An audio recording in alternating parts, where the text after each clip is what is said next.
Everything I do is about behavioral change. Do you have some most common behaviors that people need to change through your practice? We always think it's like there is a knowledge gap, but most of the times people know what to do and what they shouldn't do, right?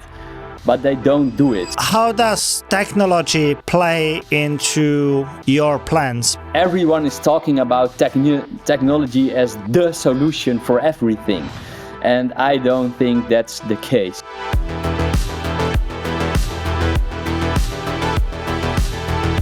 Today I'm joined by Tom Barten, a visionary in the fitness and wellness industry, someone who has found companies, exited companies, and who has seen it all.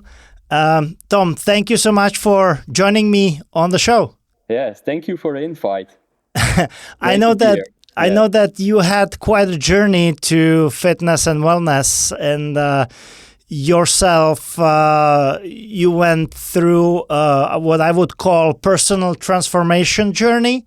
That I think is always a great starting point, because you and I met through a wellness mastermind group, which gathers like-minded people in the fitness and wellness space, which I am genuinely excited about and passionate about.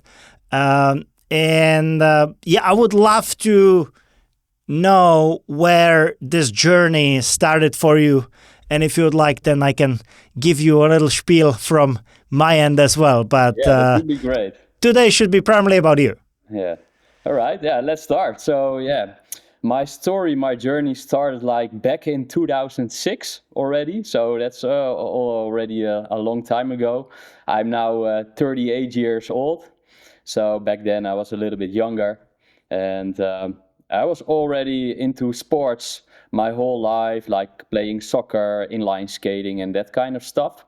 But in 2006, I went on a holiday with friends, and I saw a picture of myself and I was not in that kind of shape I'm in right now.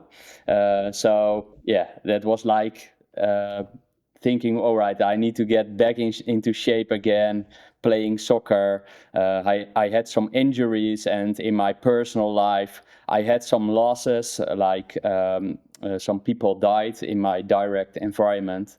So that was very tough, and that's why I was out of shape. But back then I realized, all right, if there's only one person responsible for my life, and that's me. So if I need to get back in that kind of shape.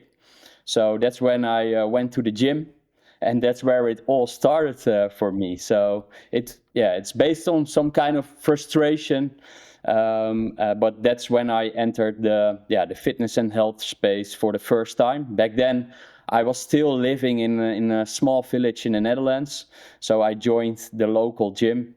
And it was very fascinating for me. Not only looking at myself and the results I got, but also looking around me at the other people who didn't get the results and why they didn't get the results. And that was my starting journey in entrepreneurship in the fitness space. You mentioned that you were out of shape. How much out of shape are we talking about? Yeah. It was not like that I was like fat or something, or had an high fat percentage, but it was more like skinny fat. I didn't have a lot of muscle, and I was injured all the time. So that's why I had to stop with playing soccer.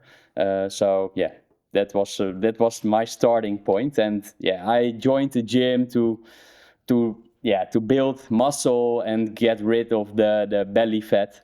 So Was there anything in particular that triggered this, or literally was just you looking into the mirror and you not feeling great when you were about to perform? Yeah, so I saw that picture, and that was like the aha moment. I have to change something, because I wasn't looking fit, but I wasn't looking or feeling really well. So Well, I can totally recall moments in my life where I also was not feeling fit, and it's a journey, right? You go up and down. I find it incredible and inspiring for the people that can basically remain in the top shape continuously, because for me it's also a challenge. I had huge ups and downs. I think now it's mostly stable, but I totally feel you. But what this resulted into is that you went on and you founded Personal Body Plan. Yeah, There that's true. was the product that helped thousands, tens of thousands, maybe 100,000 plus people to improve their health, improve their fitness, get in shape, etc. So we might be talking about something fairly simple that a lot of people can relate to, which is I don't feel fit, but you took that and you basically turned it into something very massive that influenced a lot of people. Yeah, that's true. So I started going to the gym, and I was thinking like, all right, I was training a lot, doing the workouts, but I thought that couldn't be the only part of my transformation. It has to be some kind of components attached to each other. So back then I was thinking about that and researching a lot and reading a lot about it. And then I was thinking, all right, I have to connect the dots, and that's where when I thought about, all right, it's not only about working out, it's not only about nutrition, it's not only about recovery, but it's about connecting everything together. And I think this was back in 2007, but there was one more important component, and that's behavior. So um, I thought about a solution where I could combine behavior, nutrition, training, and recovery in one solution. But it also has to be personalized to the person. So because I saw all different kind of persons in the gym with different kind of body types, different kind of lifestyles. So it needed to be a personal plan, and that's where I came up with the name Personal Body Plan. So I thought everyone needs to has a personal body plan.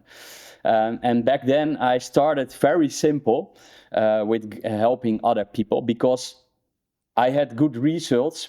People in the gym saw my results and were asking me, Tom, can I get that kind of results too? So that's where I started helping other people with a simple PDF document. So I did like an intake with someone, and I made a PDF document based on the 4 pillars: behavior, nutrition, training, and recovery. And I guided them through email because back then there was not a lot of technology available. So the online coaching as we know it right now, I already did it back then in 2008. So that's where I started. Um, and a lot of people also did get really good results. I started posting it on Facebook back then, and had some lead magnets to get some email addresses, etc. So I was already doing all that kind of stuff.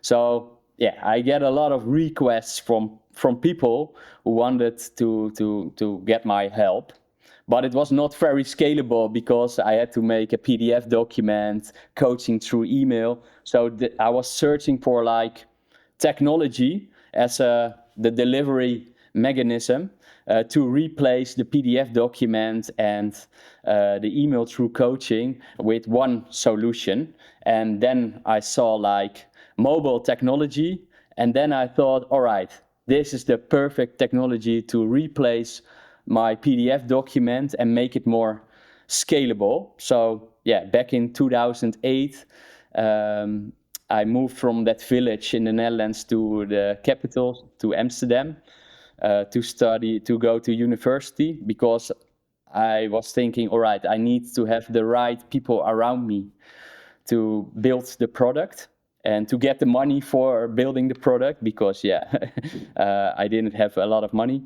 back then, so I just needed to start. So I did go to university studying sports management and entrepreneurship, and during my study I founded the company, and I did get some sports innovation grant for the ID, and that's when we launched the first prototype in like 2012. So Well, there is something that I'd like to get back to, yes, and that's the point when you were basically testing a lot of things on yourself, and the moment when other people started asking you for help. yes, Because I feel like there must have been something different than what everyone else was doing, because it was working for you. And you talked about the 4 pillars of how you think about it, but what do you feel is your unique approach, or what was your specialty that I think that you think differentiated you from anyone else? yeah. Back then, I think it was because behavior was the first component. So when I talk about it, it's always behavior, nutrition, training, and recovery. But it's all connected. And I think everything I do is about behavioral change. So there is a lot of technology, and there is a lot of new technology.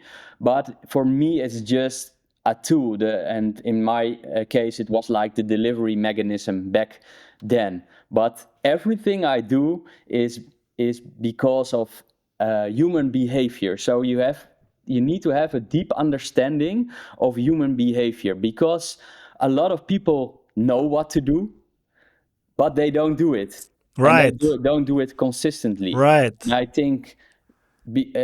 think the solution for that is to understand real human behavior, and that has a lot to do with motivation, habits, that kind of stuff. So that's why behavior is very important in my approach.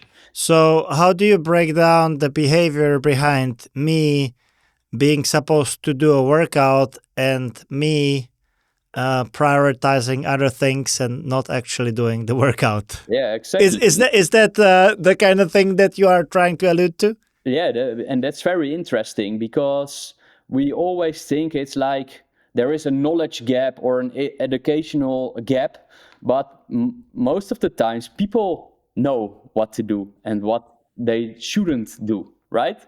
But they don't do it. So I think, and this is a very personalized thing, because not every obstacle is the same for each person, right? Because they have different kind of lifestyles. So yeah, I think it's very important to understand the individual and their behavior. Why are they behaving in such a way, and how could you change it? And is it possible to change it? Because you can't change somebody else, you have to change yourself, like I did in the past, right? Do you have some most common, I would say, behaviors that people need to change through your practice? Something that you observed over and over again? Yeah, I think their social environment has a big influence on your behavior. So if you, for instance, you don't want to drink alcohol, but you are going out and all your friends are drinking alcohol, and they are saying to you, you can take one. Yeah, that's a very difficult situation for most of the people.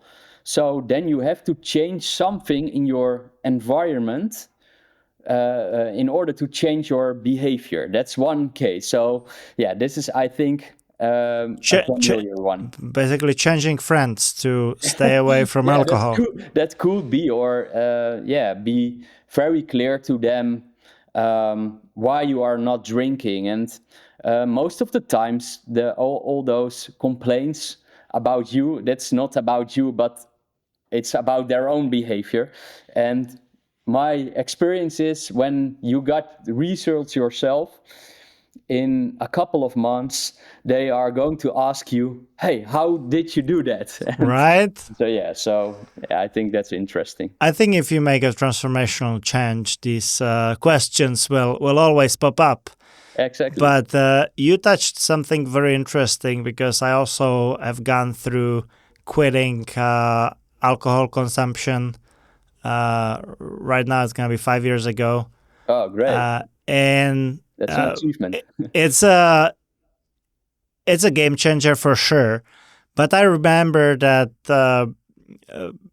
at that time, and even maybe if we go back in the history, like 10 years ago, it was extremely difficult not to drink.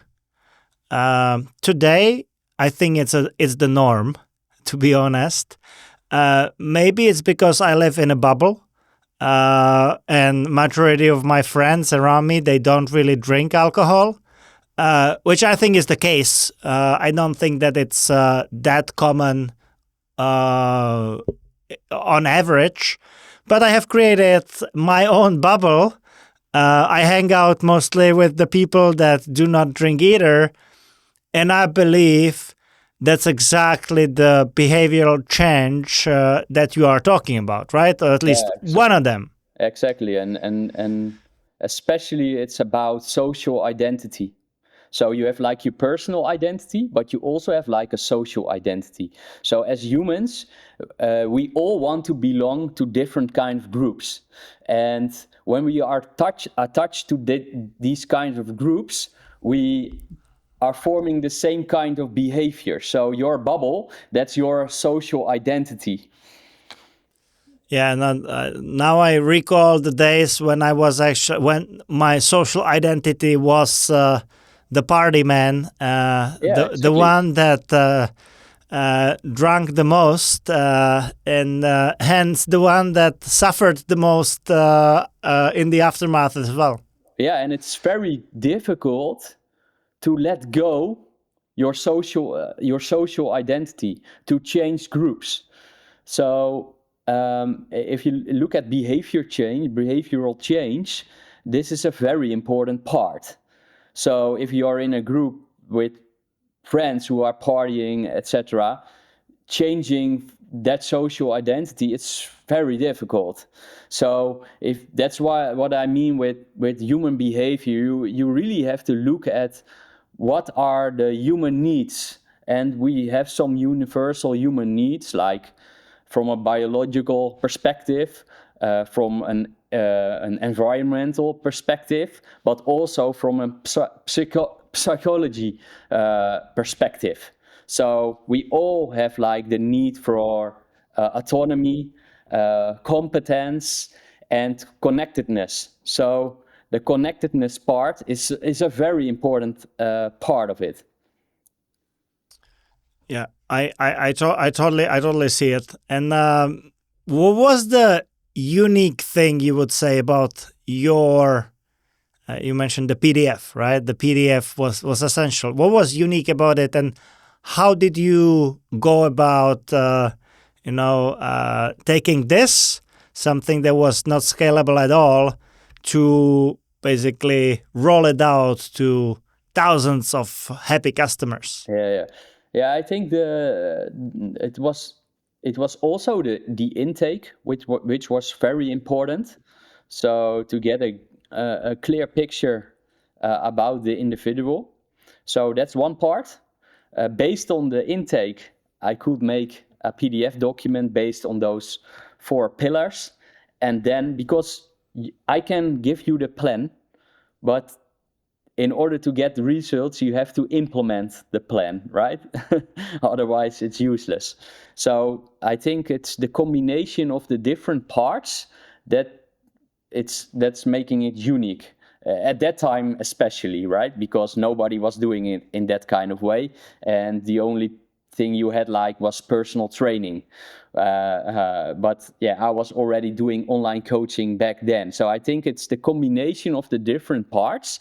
And what I saw when I was helping those people, you have like the difference between the expert who is making the plan from a knowledge perspective, and the coach who is guiding the member or the client. From my perspective, these are two different kind of roles.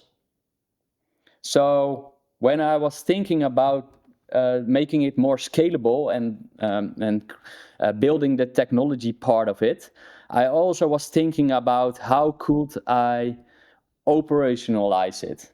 So back then I already made the distinction between those two roles.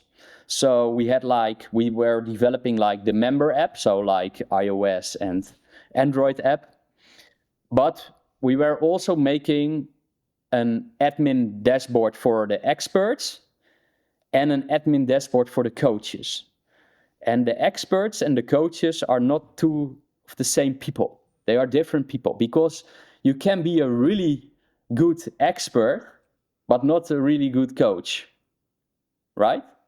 So if you're going to the physiotherapist, he could be a very good expert in some kind of injuries, but he doesn't have to be a really good coach. So I think that are two separate things. So we have like experts who are making the plan from a knowledge perspective, but we also have coaches who are delivering. So they are guiding the members. And that's the difference. So the coaches are not responsible for making the plan. They are only responsible for helping the member following the plan. Got it. So yeah, I think that's a very important part of it. That does not feel to me like the standard, right? I think that a lot of people, a lot of organizations, they try to fit exactly this into one person that needs to do it all. Exactly. That needs to craft the plan, Yeah. and that also needs to deliver the plan or guide people through that plan. Yeah, exactly. What was your insight that basically told you that these are two different people? Yeah, because I was looking at the go-to-market strategy, and I was looking at all the personal trainers. So I was thinking, do I need to sell it to the personal trainers so they can use it as a tool to their clients? But every personal trainer has like their own methodology, right? Their own vision. So, and I had my own methodology and my own vision. So I was thinking, all right, I don't need to market it to personal trainers, but I need to market it directly to the end consumer. But I need some experts in the team who can craft the plans. And I need coaches who understand the process, the journey. So our coaches are former members who we educate through our academy to become a coach, to become a certified coach. Because of that, we can learn. They have followed the whole plan. They understand the journey, so they understand also all the obstacles. Because a lot of personal trainers, it's their living, right? But for most of the clients, it isn't. It's just one subtle thing in their lives. So you need a really good understanding of all the obstacles. So that's why I separate the two. And I still find it quite unique, because I think that when you are taking the crafting of the plan outside of the coach's responsibilities, I feel like for some of them it might be that, they suddenly feel like they are losing part of their soul. But in your case, it actually makes sense, because you look for the coaches elsewhere, right? You look for the coaches among the group of people that have gone through the program, they have learned their way, and then you go and you educate them, so they have all the knowledge necessary to actually help other people go Yes, through the program. yes, and But you still keep the layer of expert advice on top. exactly, and they can communicate with each other. So there's always like a second opinion, and they can see in the systems, they can see all the things, right? So that's great with technology. You can make it more scalable, and you can they can communicate directly with each other. So that's what we call this approach. This whole approach is what we call team around the team. So the member is central, and then there is direct connection with the coach, and there's a whole team of experts around it, because I was helping also some professional athletes, and they had like a team of professionals around them in order to achieve the results they want. So that's why I was thinking, how can I make this also possible for the regular consumer, the same kind of approach? And that's what I called the team around the team model. So what was the, I would say, activity or I would point of like what helped you to scale the platform to so many people? Like what was the trigger point of that? Yeah, it was a challenge, of course. But back then, I already started posting like on social media. So I was posting a lot of knowledge, a lot of content, a lot of transformations, and client testimonials. So that's where back then the algorithm of the socials was still very simple, right? You posted something and you had a lot of reach, especially in the Netherlands. So that was, I think, the starting point.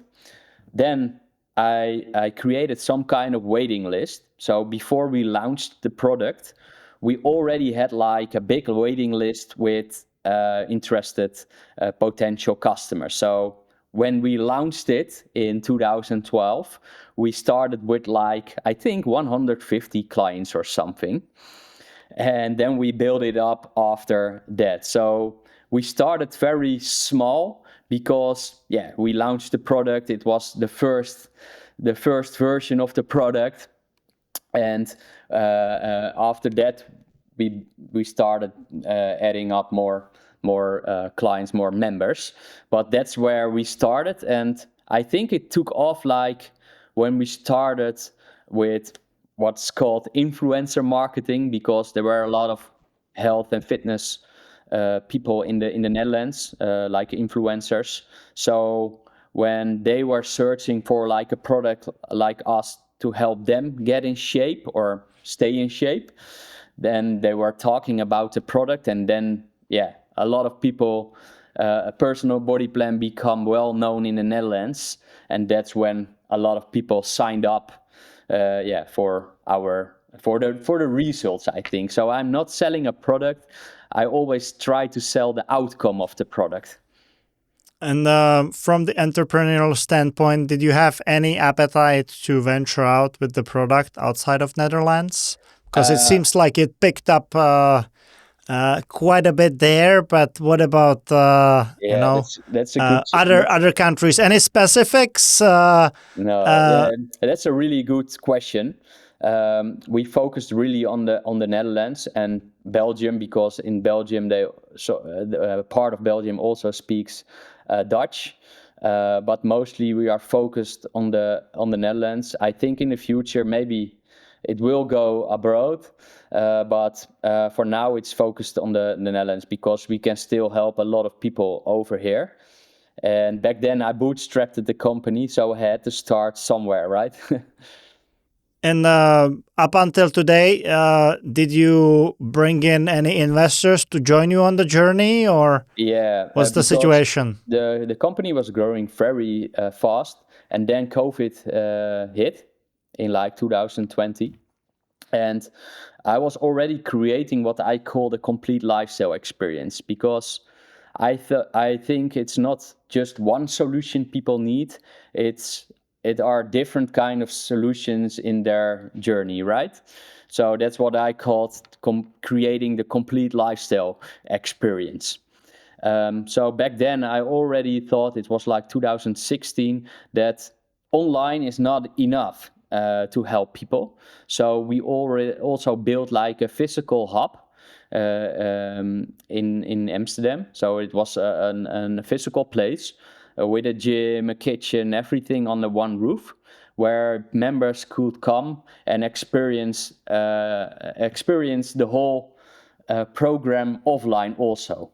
So there were trainers and coaches, so it was really a really great place.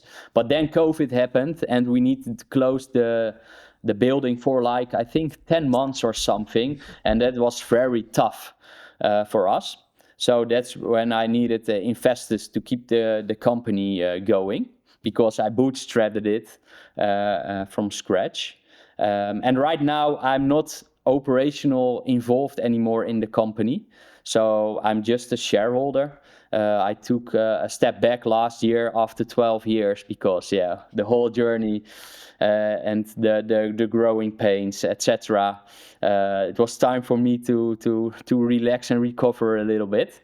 So that's the status right now. And now I'm building something new.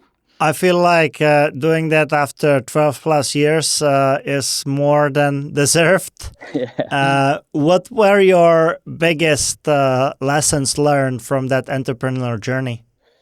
I think, and every advisor would tell me, but focus is really important, because if you are growing so fast and there are all kind of opportunities, you think you can change everything in gold, right? So I think that's a big lesson for me, to stay focused on your core business. That's one important thing. Especially right now. Back then I had a lot of employees, because when I scaled the company, I was 25 years old. There was a lot of ego attached to it. It was great to say, I have a big company, a big office, a lot of employees. But in hindsight, now I'm thinking more like, all right, I'm not a really good manager. I'm more the entrepreneurial guy. So someone else has to do the managing stuff. So with my new company I'm setting up, I don't want to have a lot of employees because I'm not that good at it. So maybe it's a good segue to Outcome Builders, which is your new venture. From what I have gathered, there will be an announcement likely soon. But can you reveal what you are after, or you are keeping it secret for the time being? No, I can tell about it. So I have a lot of experience in this industry, and I really like to work with experts, like people who have a specific knowledge about a typical area in this industry. For instance, right now I'm working with a behavioral scientist who has a lot of knowledge, but doesn't know how to scale it, right? So it's the same journey I had like in the past. Now I'm going to help other experts with their journey. So outcome builders, it's all about outcomes.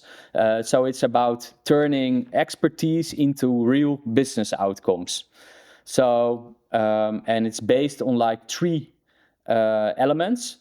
So I think an expert needs to build a real business brand. So not only a personal brand, but also a real business brand. So that's one thing. They need to develop a real product and make it scalable. And they need to have, like, I call it a memory building engine, because you can have the product and it can be the best product in the world, but if nobody knows about it, then it's still the best kept secret in the world, right?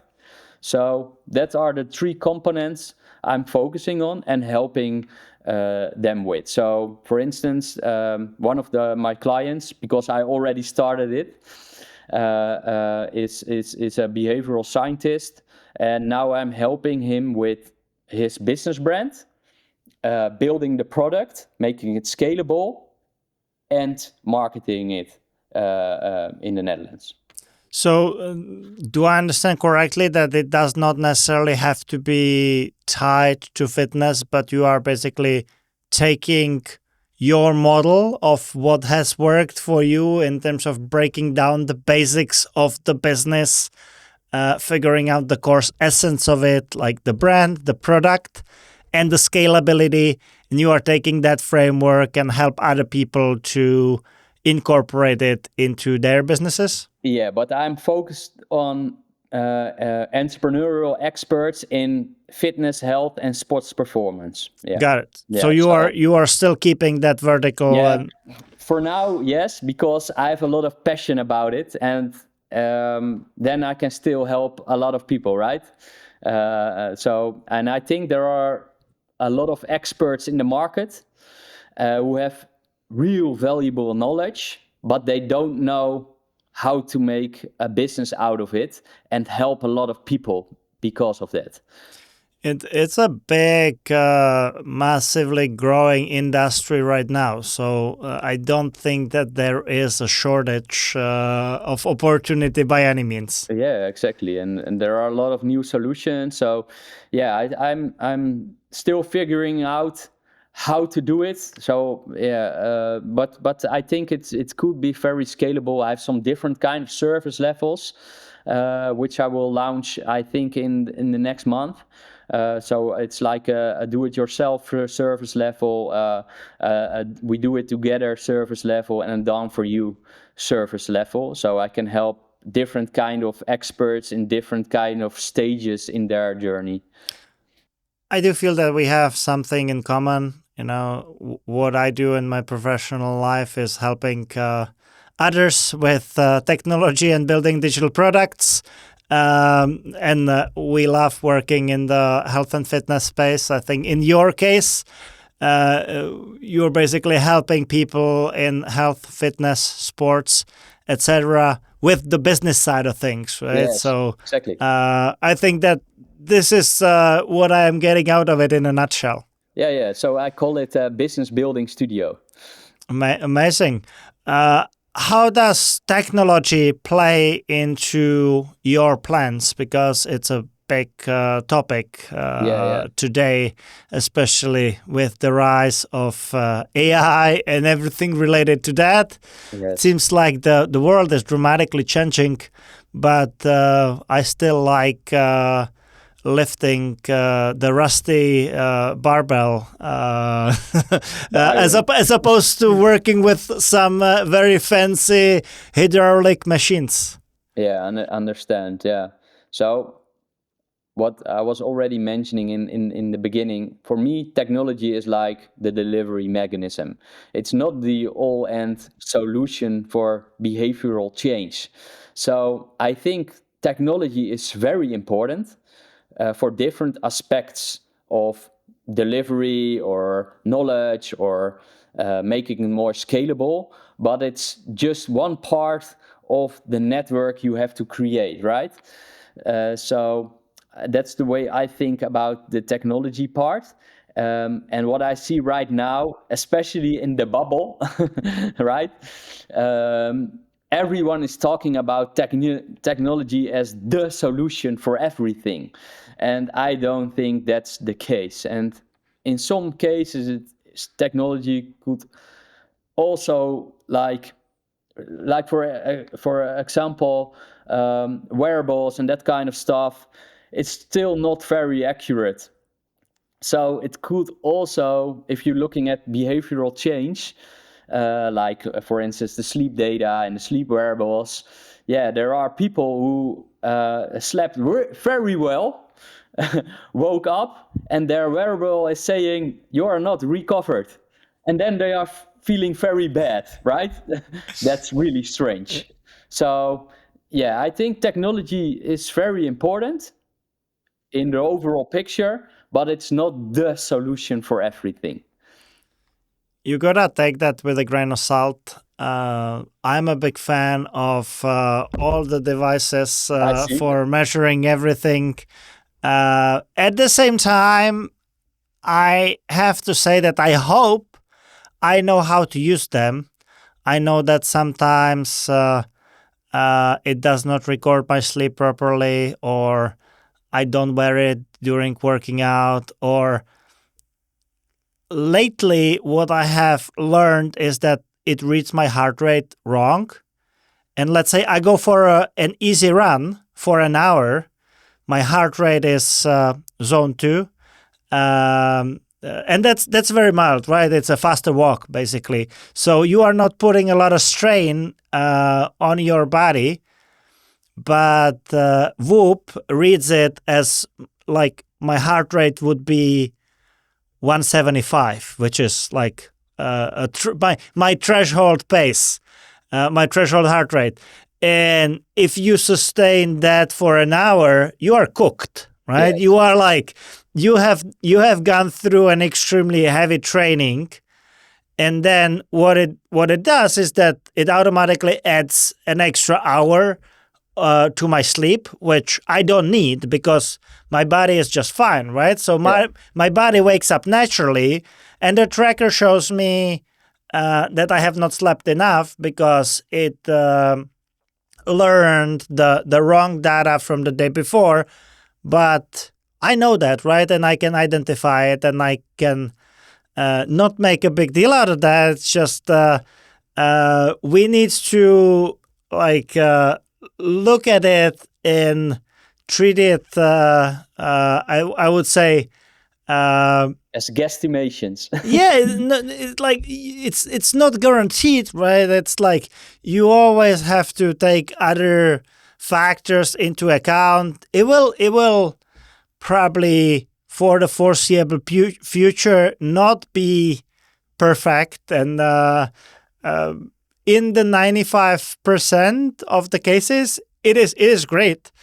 And it helps me to guide my decisions and to optimize my sleeping routine, etc. One area where it made a huge difference for me was seeing how the blue light blocking glasses really affect my quality of sleep. I was used to having about 1 hour of being awake every night. And since I started wearing the blue light blocking glasses before I go to bed, usually between 8 and 9 p.m., I put them on, and it cut the awake time in half. So I'm now somewhere between 20 to 30 minutes a night.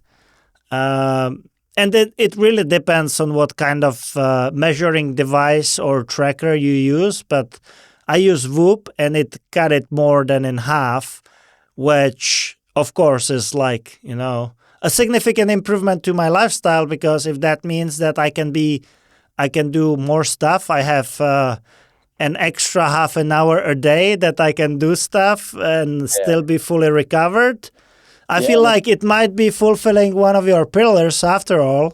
Yeah, but it's still the question, is it a correlation or a causation? Is it because of the glasses, the blue light glasses, or is it because you are more aware of it and there is something? So yeah, that's always the question. And is it changing your behavior in a positive way, because you can adjust your behavior because you know the insights are not accurate all the time, but for other people that's more difficult to understand, right? So it's the same as like with calorie tracking or something like that. It's just a guesstimation. In the Netherlands, like the packaging and the how do you say that, the numbers on the packaging, the food numbers, it can be off like for 20%. So you are still guessing, right? Like you mean the nutrition labels on food? Yeah, it could be 20% off. So in other directions. So you are still guessing. But if you can if you understand that and you can adjust your behavior based on that, you still can get great results, right? It's not that the energy balance is not right. It's just the things around it. I feel like you need to be looking at it from the grand scheme of things. And if you like, when it comes to calorie counting, like you just, I think, do a few things, right? You count the calories, you step on a scale, and you do that every week. And based on that, you go up or down. And it does not really matter what the number is, because it's arbitrary, right? It's like it could be it could be high, it could be low, but I think the difference, the delta, is really important, and how you feel is also important. Yeah, I think that's very important, and that's the thing with technology and all the wearables. You still also have to listen to how you feel, right? And some people lost that kind of things because they are only looking at their wearables, so they think that's it. But they also have to feel, how are they feeling? Are they feeling recovered, or how was their sleep? How did they wake up, etc. So yeah. Well, at the beginning, we talked about your transformational journey in the early days before building out a big business out of that and venturing on helping with the same for others. What does your routine and regimen look like today? Yeah, so for now it's still quite basic. I'm becoming a dad for the first time in the next couple of weeks, so that's very congratulations. Exciting. Yeah, thank you. So I think it will change a lot in my routine then. But I try to work out like 5 days a week. I do most of it strength training, but when I'm preparing for like an Hyrox event or a running event, I'm also doing a lot of cardio, because Hyrox is like a running event with obstacles, right? So the running part is very important. You also have a lot of experience with Hyrox, right? I have a bit. I would love to hear what led you to get into Hyrox, and what are your thoughts on the sport? Yeah. So I do some Hyrox. I'm just for fun. So I think 2 months ago or something like that, I did my last Hyrox race with a friend of mine. It was his first race. So yeah, then it's fun, right? To have a different kind of challenge, because when I started, it was more about body composition. But yeah, I think when you have so much experience and you train for a lot of years, then you are searching for another kind of challenge, right? So and I played soccer in the past, so yeah, competition, and I'm really competitive, so I like the competition also. I didn't like CrossFit because for me there are a lot of Olympic lifts and that kind of stuff, so it's more challenging for me. But Hyrox, I think it's very accessible and but still very tough, right? So that's what I like. Yeah, I have a feeling that CrossFit has a problem, because what you are saying, I hear from many people, and from my personal experience, I can totally get behind it. The CrossFit movements are extremely difficult at times, versus the Hyrox movements are the simplest yet very challenging movements out there, right? Pushing a very heavy sled requires almost no skill, but a lot of raw power to be able to do that for 50 meters with 150 to 200 kilos on the sled. Yeah, so yeah, that's what I really like about Hyrox, and I think it's also a different kind of community, right? So I think, especially when you're talking about the problems with CrossFit, I think it also has a lot to do with the brand and all the things around the brand, the negative things, right? And Hyrox right now, it's they have like the momentum, and it's quite a hype. Uh, but yeah, I think it's more accessible, and I think the community is also great. And yeah, I think CrossFit is great too, but I think Hyrox is more accessible for more people. Yeah. Oh, like what I love is seeing like the father daughter doubles competing and having fun.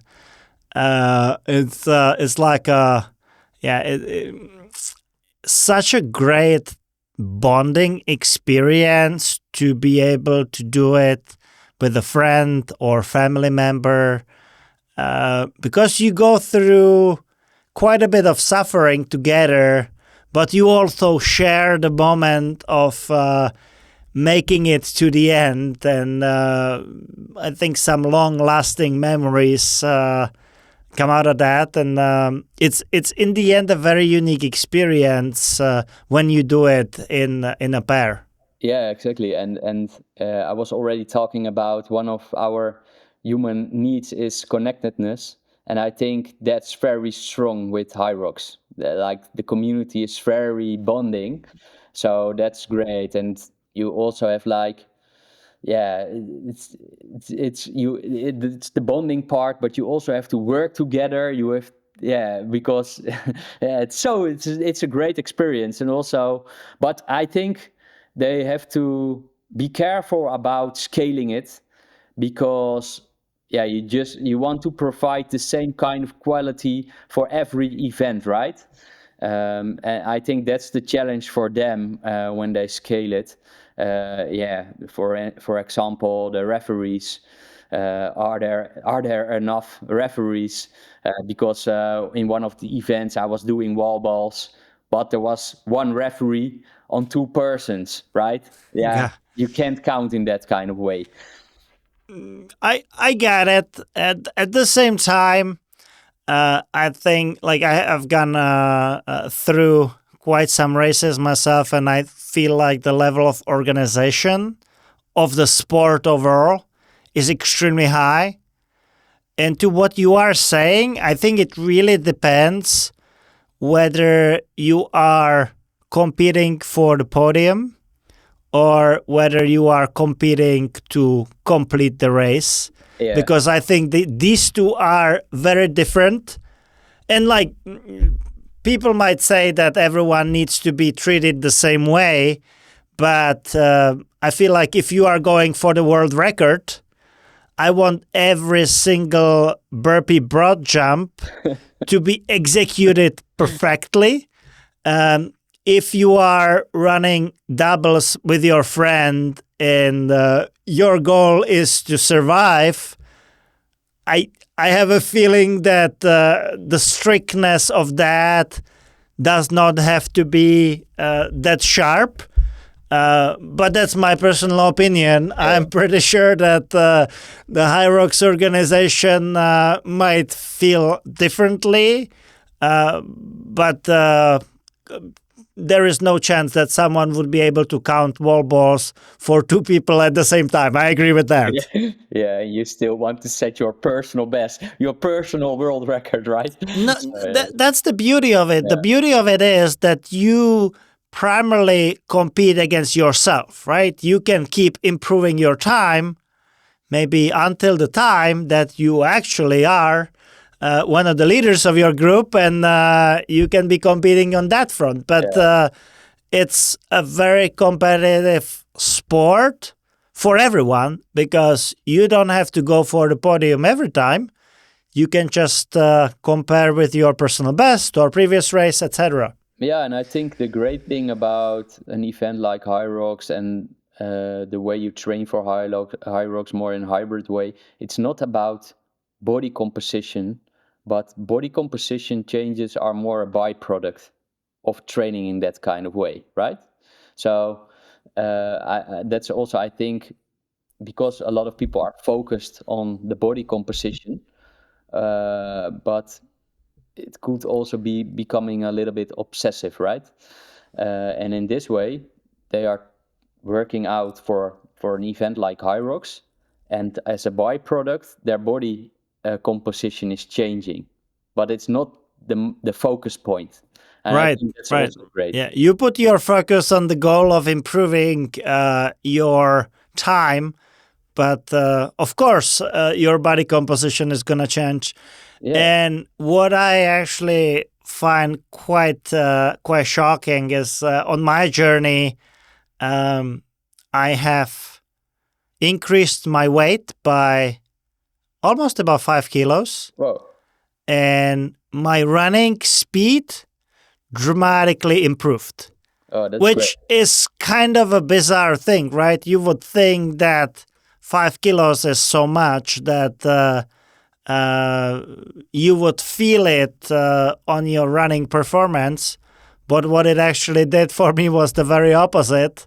And I still feel great. I think that if I would be a little lighter, I would likely be even faster. But it's journey, and I feel good. And I think that the feeling is the most important after all. Yeah, that's great. And Luba, how are you thinking about the future of technology in like fitness, health? Because you're right into it, right? Well, I always like to say that I love building tech for us to use less tech. I think the technology should be operating in the shadows, should be allowing us to have wonderful experiences, enjoy life, be healthy, live better life. And I think that we are in front of a very interesting era from that perspective. I hope and strongly believe that through AI and the advancements of tech, many of the diseases of today will be able to cure and treat properly. I think when it comes to the fitness performance, I see a lot of opportunities there for us to improve, optimize, get to the max of what the human body is able. I see the blending between humanity and technology happening more and more. And I know that some people are not big fans of that, and they would likely be having us turning more towards nature. I frankly feel we are behind the point that we would be turning back and using less technology. That's not happening. I think it's just it's a train that already departed the station, and there is no coming back, basically. But there are all aspects of how technology can help in terms of driving business, driving performance, etc. So I hope to see, and we also at STI we collaborate on some health and fitness related products, which makes it really exciting for me. But I have very high hopes for the future of fitness and wellness connected with tech. But we will only see. I think that the opportunities are here now, only for the ones who will pick them up. And what would you focus on from your perspective? What do you think it's totally a game changer? That's a tough one. You are turning the difficult questions back to me. You have a lot of knowledge also about this, so yeah, I think at this point it's fairly easy. I think that like the number one thing that deserves attention is the progression of AI across the board. It does not really matter whether you are an individual, you are an employee, or you are an entrepreneur, you run a big organization.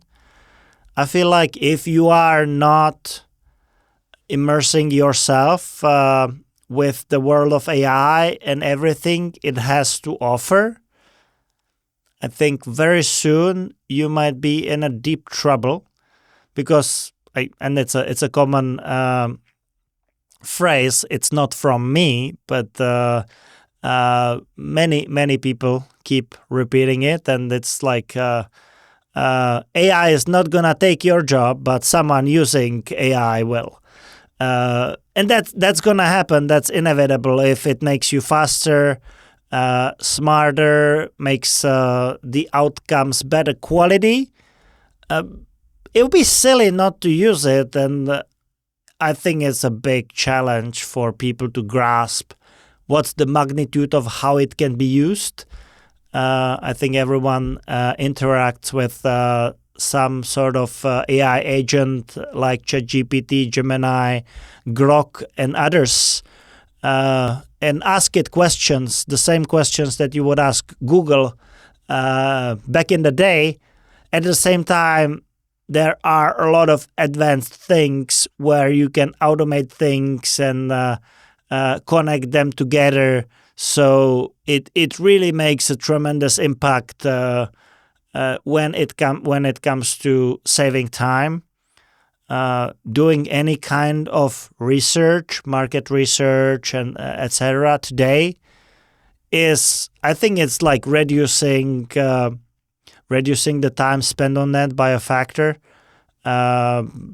So you asked me for the number one thing to focus on, and I would just focus on the advancements in terms of AI and be dedicating enough attention to it so you can actually keep up. And I can tell you that it's hard to keep up because there's so much stuff happening. I know, yeah. And I think it's also very interesting especially when you use AI with information that's not public, right? But that's from your company.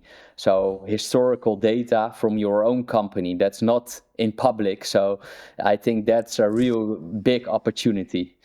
That's where the fun begins, right? If you can, in a safe space, expose all of your internal knowledge to an AI model, and that's something that I picture as an end goal or a dream.